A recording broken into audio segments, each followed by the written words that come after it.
Mbere ya kamĩtĩ ya mbunge ya ũgitĩri, Minista Kithure Kindiki nĩokĩrĩire njikanĩrio ya mĩario gatagatĩ ka mũnene wa borithi Japhet Koome na mũrũgamĩrĩri wa komishoni ya maabitha a borithi Eliud Kĩnuthia igũrũ rĩa kwambatĩrio ngathĩ kwa maabitha matanyihĩire 500.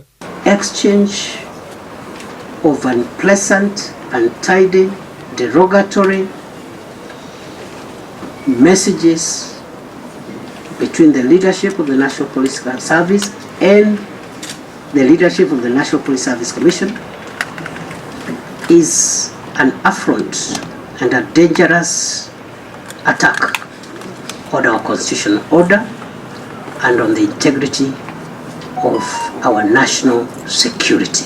Kindiki augĩte ona gũtuĩka matua ma honge ici cierĩ nĩ maratwarana na watho ũtiganu ũrokĩra o ũrĩa rũhonge rũrataũra gatiba. The National Police Service and the Inspector General are waiving the Constitution, Article 245, and the enabling statute, which is the National Police Service Act.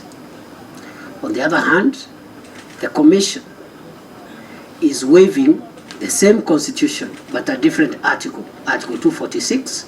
Hakiri ũguo augĩte itemi rĩake ti gũtuithania ndugamano ĩno, ĩndĩ nĩ kũheana mwerekera kũrĩa augĩte kĩhonia kĩngĩoneka igoti-inĩ kana kuma kũrĩ mũnene wa watho.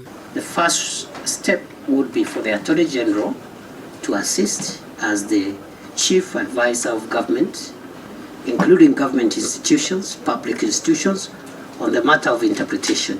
Beyond that, perhaps the judiciary.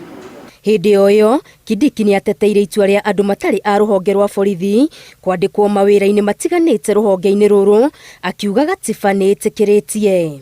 To make sure that our officers do not engage in non-core duties. Kindiki orĩtie honge cia thirikari cietheme mũtugo wa kwanĩkana kĩng'ang'a-inĩ mbere ya mũingĩ o ũrĩa ũcirorete igũrũ gũkinyanĩrio motungata. Ngĩribotera Inooro TV, Getu wa Maria wa Mũigana.